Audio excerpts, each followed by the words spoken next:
చింతల్పూడి ప్రజలకు,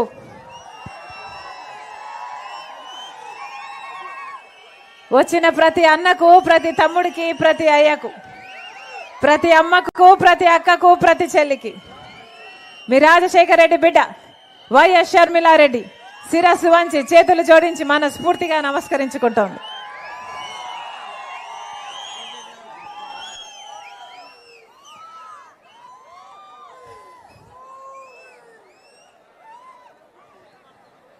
మీ ఎమ్మెల్యే ఎవరు?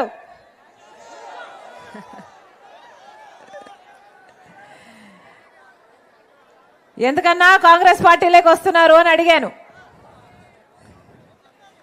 అంటే 5 సంవత్సరాలు అయిందమ్మా ఎమ్మెల్యే అయ్యి. 5 సంవత్సరాలలో ఎన్నోసార్లు అపాయింట్మెంట్ అడిగాను, ముఖ్యమంత్రి అపాయింట్మెంటు. కనీసం రోడ్లు వేయించుకోవడానికి కూడా కుదరలేదు తల్లి. ఏం లాభమమ్మా, ప్రజలకు పనికిరాని పార్టీ అధికారము, ఏం లాభము అని అన్నారు. కనీసం మీకు రోడ్లు కూడా వేయలేదంట కదా వైసీపీ ప్రభుత్వం. నిజమేనా? నిజమేనా అన్నా? నిజమేనా?